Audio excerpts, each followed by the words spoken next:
విశ్వాసము, నిరీక్షణ, ప్రేమ, ఈ మూడు నిలుచును. వీటిలో శ్రేష్టమైనది ప్రేమయే. సంగమంతా చదువుదామా ఈ మాట. కాగా విశ్వాసము, నిరీక్షణ, ప్రేమ, ఈ మూడు నిలుచును. వీటిలో శ్రేష్టమైనది ప్రేమయే. చదవబడినటువంటి ఈ దైవ వర్తమానంలో చాలా సంగతులు పరిశుద్ధాత్మ దేవుడు రాయించి ఉన్నారు. అయితే చాలా విలువైన మాట ప్రేమ అన్న సంగతి బైబిల్లో చక్కగా గ్రంథస్థం చేయబడింది. క్రైస్తవుని జీవితం ఇద్దరు వ్యక్తుల మధ్యలో మంచి పోరాటం చేస్తున్న జీవితం. ఒకటి, దేవుడు మనకిచ్చిన ఆజ్ఞలను పాటిస్తూ అపవాదిని ఎదిరించటం. రెండవది, దేవుడిచ్చిన ఆజ్ఞలను పాటించాలి. రెండవది, అపవాదిని ఎదిరిస్తూ ఉండాలి. ఈ రెండిటి మధ్యలో క్రైస్తవుడు ఉన్నారు అన్న సంగతి మనం గుర్తుపెట్టుకోవాలి. అపవాదితో పోరాడాలి, దేవుని యొక్క కార్యాలు చేస్తూనే ఉండాలి. ఇక్కడ ప్రేమ అన్న మాట చాలా విలువైన సంగతి. దాని కొరకు పౌలు గారు మొదటి 3 వచనాల్లో ఒక మాట ఖచ్చితంగా చెప్పారు. ప్రేమ లేని వాడైతే అనే మాట ఎన్నిసార్లు ఉంది? 3 సార్లు రాయబడింది. ముమ్మారు ఆ మాట 3 వచనాల్లో పౌలు గారు చెబుతూ వచ్చారు. మొదటగా ఆయన చెప్పిన మాట మనం చూద్దామండి. పౌలు గారు రాసిన పత్రికలోనే 13లో చదువుకుంటుందాం. మొదటి 3 వచనాలు మాత్రం. ఆ దేవదూతల భాషలతో మాట్లాడిన ప్రేమ లేని వాడవైతే అన్నారు. చాలా మంది దేవదూతల భాషలతో మాట్లాడతారు. అయితే దేవదూతలతో మాట్లాడగలిగిన సమర్థత ఉన్నను, పరిశుద్ధత ఉన్నను, ప్రేమ లేని వాడైతే వ్యర్థము. రెండవ వచనంలో ప్రవచించు కృపావరము కలిగిన, మర్మములన్నీ చెప్పగలిగిన జ్ఞానము కలిగిన ప్రేమ లేని వాడవైతే వ్యర్థుడు.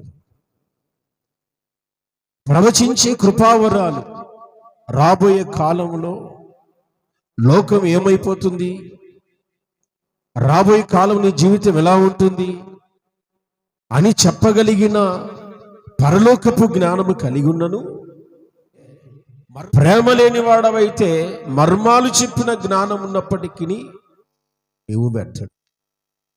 3వ వచనములో అంటాడు, బీదలకు ఆస్తిని పంచిన, కాల్చుటకు నీ శరీరము అప్పగించిన ప్రేమ లేని వాడవైతే వ్యర్థుడము. బీదలకు నీ ఆస్తి అంతా రాసిచ్చిన, అలాగే దేవుని కొరకు హతసాక్షిగా మారిన ప్రేమ లేని వాడవైతే ప్రయోజనం లేదంటున్నాడు భక్తుడు. ఆ మాటలు చెబుతూ యోహాను భక్తుడు ఎఫెసులో ఉన్న సంఘానికి ఒక మాట రాస్తాడు. 2వ అధ్యాయము మొదటి 3-4 వచనాలు చదివితే, ఎఫెసులో ఉన్న సంఘపు దూతకు ఈలాగు రాయము, 7 నక్షత్రములు తన కుడి చేత పట్టుకొని 7 దీపస్తంభముల మధ్య సంచరించువాడు చెప్పు సంగతులేవనగా, నీ క్రియలను, నీ కష్టమును, నీ సహనమును నేను ఎరుగుదును. చూసారా, ఎఫెసీ సంఘానికి ఏమేమి ఉంది? దేవుని కొరకు కష్టపడగలిగిన మనస్సుంది, దేవుని కొరకు సహించగలిగిన మనస్సుంది, శ్రమ పడగలిగిన మనస్సు ఉంది, మంచి జ్ఞానం ఉంది. ఎవరు బోధకులో ఎవరు బోధకులు కాదో, ఎవరు ప్రవక్తలో ఎవరు ప్రవక్తలు కాదో, ఏది దైవానుసారమో ఏది దైవ చిత్తము కాదో చెప్పగలిగినటువంటి సమర్థత ఉన్నది. అన్ని విషయాలలో ఇంత ఎత్తుకు ఎదిగిపోయిన ఎఫెసు సంఘం ఒక్క విషయంలో పడిపోయింది. ఏంటది? అయినను నీ మీద తప్పు ఒకటి మోపవలసి వచ్చెను. ఏంట తప్పు?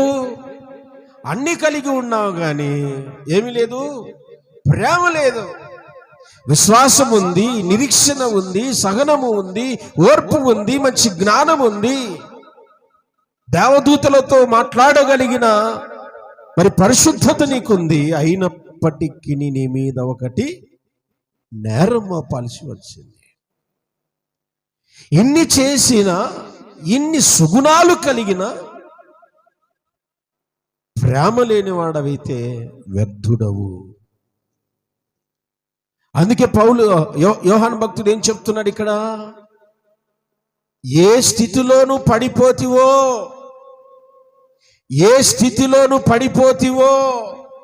ఎందుకు ప్రేమను కోల్పోయావో, ఎందుకు ప్రేమ నీ నుండి దూరం చేసుకున్నావో ఆ మొదట స్థితిని నువ్వు జ్ఞాపకము చేసుకో అన్నాడు. ఆమేన్, హల్లెలూయా. ఈ ప్రేమను చంపే ఒక భయంకరమైన పాపం ఒకటి ఉంది. మీకు తెలిసిన వాక్యమే, సందర్భం జ్ఞాపకం చేస్తాను. గలతీ పత్రికలో శరీర క్రియలు, ఆ తర్వాత ఆత్మఫలము గురించి రాయబడింది. శరీర క్రియల్లో ఒక్క మాట మాత్రం మనము ఈరోజు ధ్యానం చేసుకుందాం. గలతీ పత్రిక 5వ అధ్యాయము 20 వచనం చదువు. ద్వేషములు,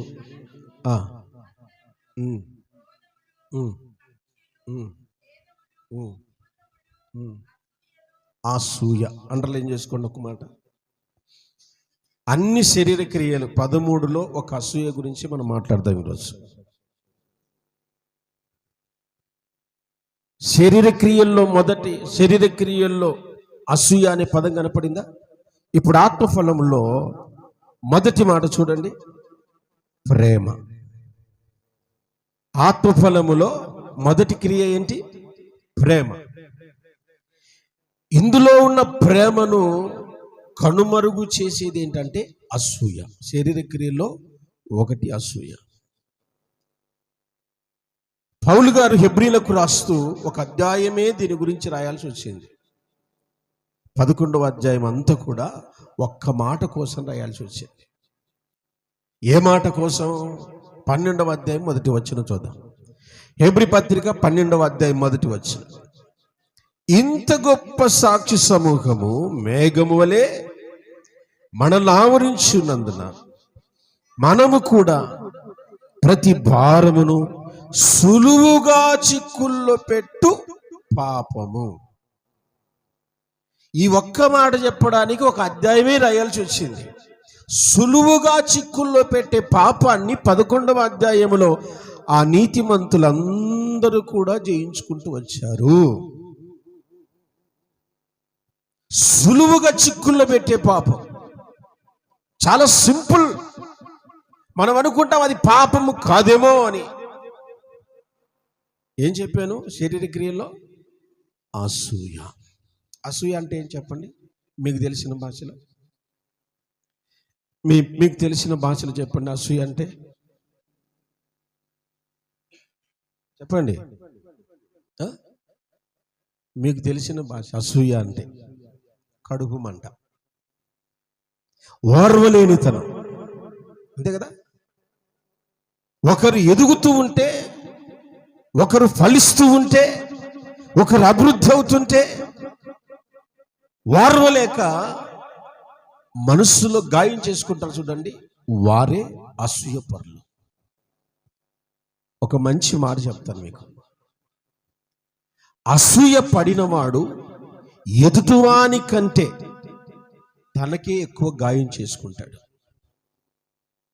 అసూయ పరులు ఎదుటివాని కంటే తనకే ఎక్కువగా గాయం చేసుకుంటారు. అసూయ అన్నది కంటికి కనిపించని ఒక భయంకరమైన పాపపు క్రియ, ఓర్వలేనితనం. భక్తుడు ఒక మాట రాస్తాడు యోబు గ్రంథం 5వ అధ్యాయంలో. చూడండి, యోబు గ్రంథం 5వ అధ్యాయములో ఒక మంచి మాట రాశాడు. మీరు చదవగలిగితే 2వ వచనం.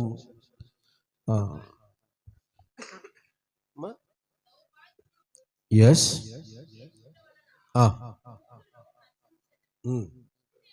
బాగా వినాలి.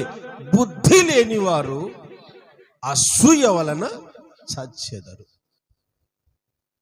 బుద్ధి లేని వారు ఎలా చచ్చిపోతారట? చెప్పాలి, ఎలా చచ్చిపోతారు? అసూయ వలన చనిపోతారు. అసూయ అన్నది ఒక భయంకరమైన పాపము. పాపము వలన వచ్చు జీతము మరణం. అసూయ వలన చచ్చెదరు. అసూయ అన్నది ఒక పాపం. ఓర్వలేనితనం అన్నది ఒక పాపం. తనకు తానే ఉరివేసుకునే ఒక భయంకరమైన దుష్క్రియ ఏంటంటే అసూయ. నీకు ఉద్యోగం రాలా, మనకు రాకపోయినా పర్లేదు, ఎదుటి వారికి మాత్రం రాకూడదు. ఇదే అసూయ. అర్థమవుతుందా? అర్థమైన వాళ్ళంతా అల్లులు చెప్పండి, మళ్ళీ చెప్పండి. మళ్ళీ ఆరంభం నుంచి రమ్మన్నా వస్తా. మీకు వాక్యం అర్థం కావాలి, దేవుడి మాటలు మీకు అర్థం కావాలి. ఓర్వలేనితనం ఎప్పుడైతే నీ శరీరములో మొలిచిందో అది నిన్ను రోజు రోజుకు నిన్ను నాశనం చేస్తుంది. ప్రేమ క్షమిస్తుంది, అసూయ శపిస్తుంది. ప్రేమ ఫలిస్తుంది, అసూయ పాడు చేస్తుంది. ఇలా ఒక్కొక్కటి మనం చెప్పుకుంటూ వెళితే ఈ అసూయ వలన ముఖ్యంగా మనుషులు రోగాల పాలవుతారు. చెప్పండి, అసూయ వలన ఏమవుతారు? రోగస్తులు అవుతారు. వారి ఎదుటున్న వారు ఎదుగుతున్నప్పుడు వారి హృదయంలో మండిన మంట వారికి నిద్ర పట్టనివ్వదు. వారు తిండి తినకుండా ఆలోచనలు చేస్తుంటారు, ఎలా వీరిని నాశనం చేయాలి. ఈరోజు దేవుని మాటలు వింటున్న నీలో ఈ విత్తనం అసూయ అనే బీజం నీలో ఉంటే యేసు నామములో అది ఇప్పుడే దూరమగునుగాక. హల్లెలూయా. ఎందుకంటే ఇది భయంకరమైన పాపము. సులువుగా నిన్ను పాపములో ఇరికించి మరణానికి అప్పగించి ఒక దుష్క్రియ. ఇది నీలో నుండి దూరం అవ్వాలి. ఓర్వలేని తనము నీలో నుండి దూరం అవ్వాలి. సహించలేని మనస్సు నీ నుండి దూరం అవ్వాలి. ప్రేమ కలిగిన మనస్సుతో నింపబడుదువుగాక. హల్లెలూయా, హల్లెలూయా. బుద్ధి లేని వారు ఎలా చచ్చిపోతారు? అరే బైబిల్లో ఒక చరిత్ర మీకు జ్ఞాపకం చేస్తాను, ఒక మంచి చరిత్ర. ఆదికాండం 4వ అధ్యాయం. ఆదికాండం 4వ అధ్యాయం చూడండి. అక్కడ 2 అన్నదమ్ములు కనపడతారు. వారి పేర్లు హేబేలు, కయీన్, హేబేలు. ఈ ఇరువురు కూడా ఒక తల్లి గర్భములో నుండి వచ్చిన సహోదరులు, రక్త సంబంధులు. ఇరువురు కూడా దేవుని ఆలయానికి నడిచే మనస్సు కలిగిన వారు, దేవునికి చక్కగా అర్పణలు అర్పించగలిగిన మనస్సు కలిగిన వారు. ఇద్దరు కూడా మంచి వ్యక్తులే. ఎక్కడ దాకా? మందిరానికి వచ్చే వరకు మంచివారే, అర్పణలు ఇచ్చే వరకు మంచివారే. ఒకే మందిరానికి వస్తారు, వారి వారి స్థితిని బట్టి వారు అర్పణలు కూడా తీసుకుని వస్తారు. అయితే అర్పణను దేవుడు హేబేలు అర్పణను అంగీకరించినందున తన అన్న అయిన కయీను హేబేలు మీద పగపట్టాడు. చూసారా? స్తోత్రం చెప్పండి. హల్లెలూయా, హల్లెలూయా. ఇద్దరు పిల్లలు కలిగిన తల్లిదండ్రులారా జాగ్రత్త.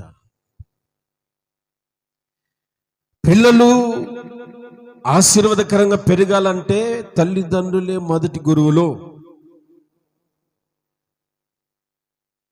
మీ పిల్లలలో అసూయ చిన్నతనం నుండే మొలుస్తుందేమో, మీరు కొంచెం జాగ్రత్తగా కనిపెట్టండి.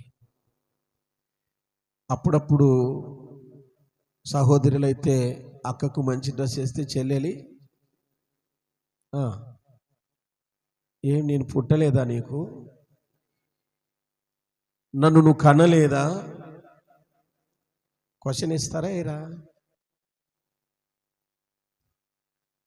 పెద్దోడు బాగా మంచి డ్రెస్సులు కనపడితే చిన్నోడికి కుళ్ళు, చిన్నోడు మంచి డ్రెస్సులు వేసుకుంటే పెద్దోడికి కుళ్ళు. వాడిని చూసుకుంటావే, వాడిని ఎత్తుకుంటావే, అన్ని వానికి దాచిపెడతావే. అందుకే తల్లిదండ్రులారా మీరు జాగ్రత్త. మీ పిల్లలు చిన్నతనములోనే అసూయ పాలవుతున్నారు. అసూయను హృదయములో ఒక్కొక్క మెట్టుగా ఎక్కుతున్నారు. కాబట్టి మిమ్మల్ని మీరు కంట్రోల్ చేసుకొని మీ పిల్లల్ని సమభాగాలుగా పెంచుతూ గమనిస్తుండండి. కారణం ఎందుకు ఈ మాటలు చెబుతున్నానంటే, కయీను హేబేలు మీద పడి చంపెను. సొంత తమ్ముని చంపేశాడు. హేబేలు చేసిన పాపమేమీ లేదు అక్కడ. హేబేలు చేసిన నష్టమేమీ లేదు. దేవునికి అర్పణ తీసుకొచ్చాడు. ఆ అర్పణను దేవుడు అంగీకరించినందున పగబట్టాడు. మీరు ఆలోచిస్తున్నారా? దేవునికి స్తోత్రం చెప్పండి. హల్లెలూయా, హల్లెలూయా. చిన్నోడు మంచిగా చదువుకొని ఒక మంచి జాబులు ఉంటే పెద్దోడు అసూయపడతా ఉంటాడు. వాడినేమో చదివించిరి, నన్నేమో చదివకపోతే, నేనేమో ఇట్లా బర్రెల పాలు గొర్రెల పాలు పొలం పాలు అయిపోతా ఉన్నాను. వాడేమో ఏసులో కూర్చొని పని చేసుకుంటున్నాడు. ఒక పూట కాకపోయినా ఒక పూట ఆలోచన అయితే వస్తుంది. ఇది పాపం. వాక్యం చెబుతుంది, అసూయ పరులు బుద్ధి లేని వారై చనిపోతారట. అసూయ చేత చనిపోతారట. ఈరోజు ఆ పాపము నీ నుండి దూరం అవ్వాలి. ఆమేన్. దూరం అవ్వాలి. ఎందుకంటే అది నీకు దేవునికి చాలా దూరంగా తీసుకెళ్తుంది. అసూయపడ్డాడు, సొంత తమ్ముని మీద అసూయపడ్డాడు. ఇంకొక మాట కూడా మీరు ఆదికాండంలో చూడండి. ఆదికాండంలో కొన్ని మాటలు చూడండి. పరిశుద్ధ గ్రంథములో 37వ అధ్యాయము 11వ వచనం చూడండి.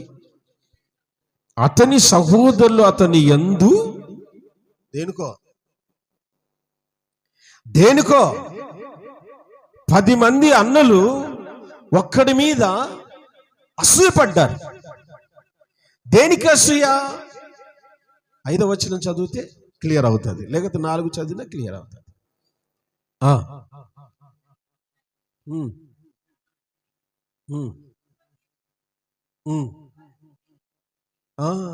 పగ వలన పుట్టింది ఇది అసలైనది. అతడు కలలు గనుచూ ఉన్నాడు. కలలు కట్టేందుకు కూడా అసూయపడ్డాడు.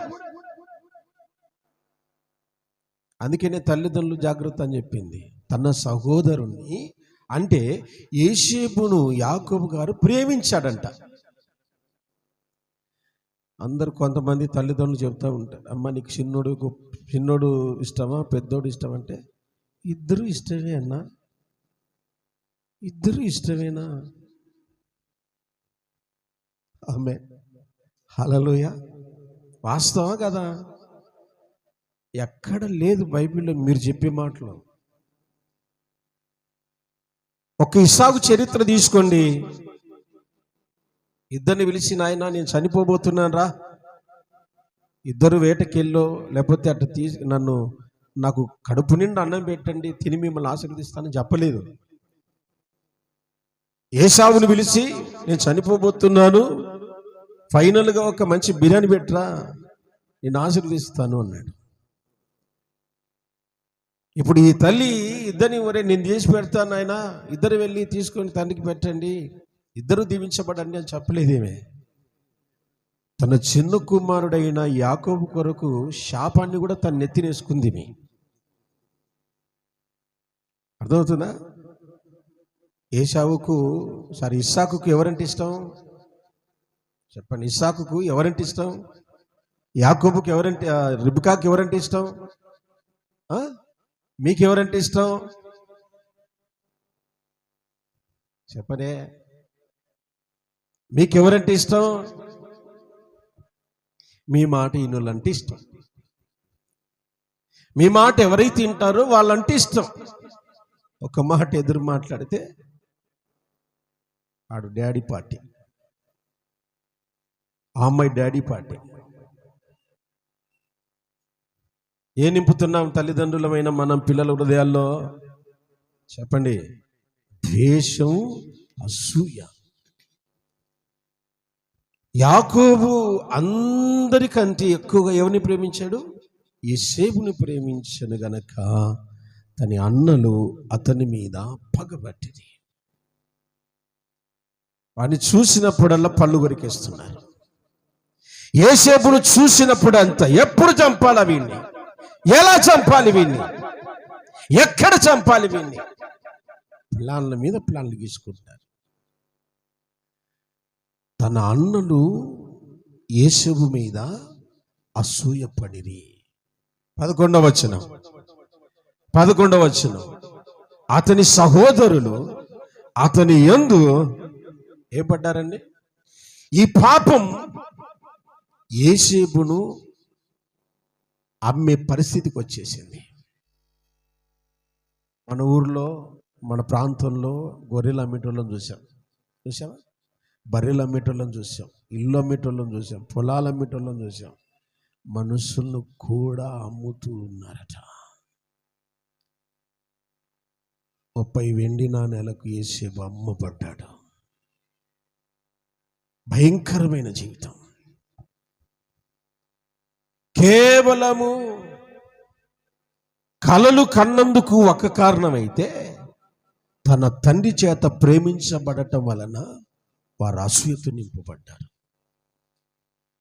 ఈ అసూయ తన సొంత సోదరుల నుంచి తన సొంత సోదరుని అమ్మే పరిస్థితికి తీసుకొచ్చింది. ఈరోజు నీ జీవితంలో ఒకవేళ ఎవరినైనా నువ్వు ద్వేషిస్తూ ఉన్నావేమో, ఎవరినైనా ఓర్వలేకపోతున్నావేమో, ఎవరైనా ఎదుగుతూ ఉంటే సహించలేకపోతున్నావేమో, ఆ మనసుని నిన్ను దూరం చేసుకోవటానికి నువ్వు ప్రయత్నం చేయాలి. ఆమేన్, హల్లెలూయా. బైబిల్లో ఒక మంచి మాట గుర్తు చేస్తాను మీకు. ఆయన పేరు మొర్దెకై. ఆయన భక్తి ఆయనది, ఆయన విశ్వాసం ఆయనది, ఆయన నీతి ఆయనదే. కానీ ఒక వ్యక్తికి ఆయన భక్తి నచ్చలేదు, ఒక వ్యక్తికి ఆయన ప్రవర్తన నచ్చలేదు, ఒక వ్యక్తికి ఆయన నీతిమంతుడిగా ఉండటం నచ్చలేదు. కేవలం ఒక కారణాన్ని బట్టి తన జాతినంతా కూడా నాశనం చేయాలనుకున్నాడు. ఎవరో మనిషి? చూడండి, ఎస్తేరు గ్రంథంలో 3వ అధ్యాయం మొదటి మాట మాత్రమే చూద్దాం. మొదటి మాట మాత్రమే. ఎస్,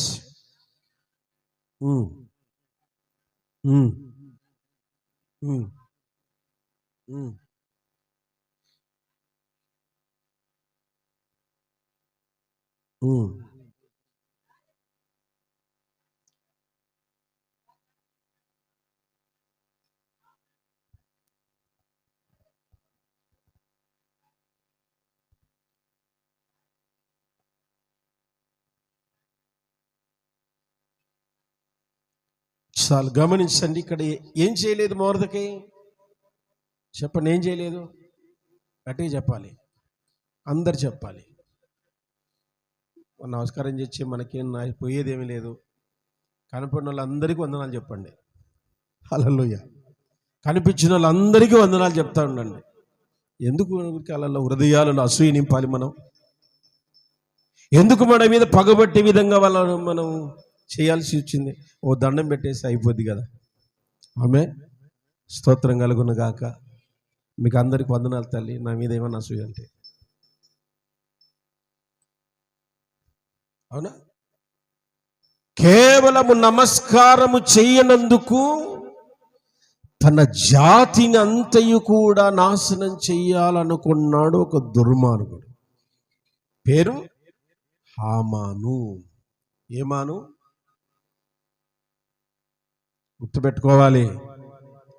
ఒక్క నమస్కారము చెయ్యనందుకే జాతినే నాశనం చేయాలనుకున్నాడు. మనకేం పోయేది, ముత్యాలేమి రాలిపోవు, వజ్రాలేమీ పడిపోవు, డబ్బులేమి అయిపోవు. అందరికీ వందనాలు చెప్తా ఉండండి కనపచ్చిన వాళ్ళందరికీ.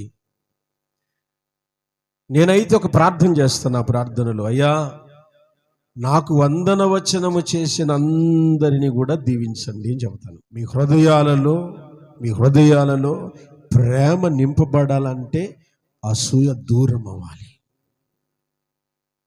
నీ హృదయంలో ప్రేమ గూడు కట్టుకోవాలంటే అసూయ దూరం చేసుకోవాలి.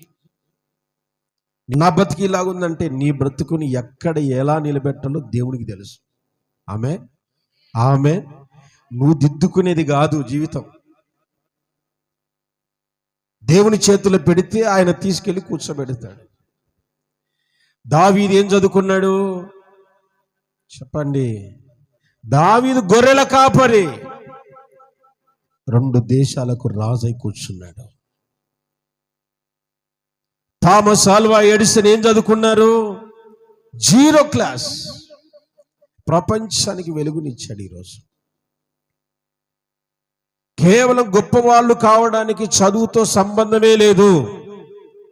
మీరు పాస్ అయినా ఫెయిల్ అయినా తల్లిదండ్రులైన వారు పిల్లల్ని బాధ పెట్టకండి. వారి విషయంలో మీరేమి బాధపడకండి. మీరు చేయాల్సింది ఏంటంటే దేవుని క్రమంలో వారిని పెంచడం నేర్చుకోండి.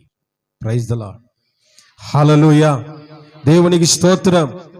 దేవుని వాక్యం సెలవిస్తుంది, మొర్దెకై కేవలము నమస్కారము చేయనందుకే అతని మీద పగబట్టి తన జాతినంతా కూడా నాశనం చేయాలనుకొని మొర్దెకై కోసం ఒక పెద్ద ఉరికొయ్య తయారు చేశాడంట. దేశమంతా కూడా ఉరికొయ్య చూడాలి. ఎవరు అక్కడ వేలాడింది? ఎవరు? మొర్దెకై వేలాడాడు అని చెప్పాలి జనాలు. అందుకోసమే పెద్ద ఉరికొయ్య తయారు చేసుకున్నాడు. కానీ కీర్తనకారుడు ఏమన్నాడు చూడండి. ఆ ఉరికొయ్య గురించి ఏమన్నాడు చూడండి. కీర్తనల గ్రంథం 7వ అధ్యాయం 15వ వచనం చూడండి. కీర్తనల పుస్తకం 7:15 వచనం. వారు గుంట త్రవి దానిని తాను తవ్విన గుంటలో తానే పడిపోయేను. స్తోత్రం చెప్పండి. హల్లెలూయా. తాను తవ్విన గుంటలో తానే పడిపోయాడు. ఎవరు దోక్కున్న గుంతలో నువ్వు అసూయ అనే గుంత దోక్కుంటే పడేది ఎవరు ముందు? చెప్పండి. ఎవరైతే అసూయ కలిగి ఉన్నారో వాళ్ళే పడతారు ముందు. ఎదుటి వాళ్ళు నాశనం కోరుకుంటున్నావే, నీకే ప్రమాదం. అది నీకే ఉరిగా మారుతుంది. అందుకే దేవుని వాక్యం ఏం చెప్పిందంటే, కీడుకు ప్రతి కీడైనను దూషణకు ప్రతి దూషణైనను చెయ్యక వారిని దీవించండి అని చెప్తుంది వాక్యం. హల్లెలూయా. యేసేపు అన్నలను ప్రేమ కలిగి చేరదీశాడు. వాళ్ళు పగబట్టారు. మీరు బైబిల్లో చూస్తే పగబట్టారు. ఏమయ్యారు యేసేపు అన్నలు? భిక్షగాళ్ళు అయ్యారు. గుర్తుపెట్టుకోండి. ఏమయ్యారు? భిక్షగాళ్ళు అయ్యారు. తినడానికి తిండి లేకపోతే అడుక్కొచ్చటానికి ఐగుప్తు దేశానికి వెళ్ళారు. తన తమ్ముడైన హేబేలు మీద పగబట్టిన కయ్యూను ఏమయ్యాడు? దేశదిమ్మరయ్యాడు. అసూయ పరులు దేశదిమ్మరులు అవుతారు. అసూయ పరులు దరిద్రులు అవుతారు. అసూయ పరులు అడుక్కు తింటారు. అసూయ పరులు మరణాన్ని కొని తెచ్చుకుంటారు. ఈరోజు దేవుని మాటలు వింటున్నా నీవు ఒకవేళ ఎదుటివారి ఎదుగుదలను ఓర్చుకోలేకపోతే ప్రభు సన్నిధిలో క్షమాపణ అడిగి ప్రేమనే తత్వాన్ని కలిగి బ్రతకాలి. ఆమె అందుకే ప్రేమ గురించి కొన్ని మాటలు పరిశుద్ధాత్మ దేవుడు రాయించాడు. నువ్వెంత భక్తి కలిగి ఉన్నా ప్రేమ లేకపోతే నువ్వు వ్యర్థుడవు. ఈ ప్రేమను తినేసేది ఏంటి? ప్రేమ అనే పండు తినేది ఏంటి? అసూయ. చాలా సులువు, అది చాలా సులువుగా చిక్కుల్లో పడగొడుతుంది. మార్కు సువార్తలో ఒక మాట మనం చూస్తే చూడండి, మార్కు సువార్తలో చూడండి, యేసుక్రీస్తు ప్రభుల వారిని అసూయ చేత అప్పగించిది అనే మాట మనకు కనబడుతుంది.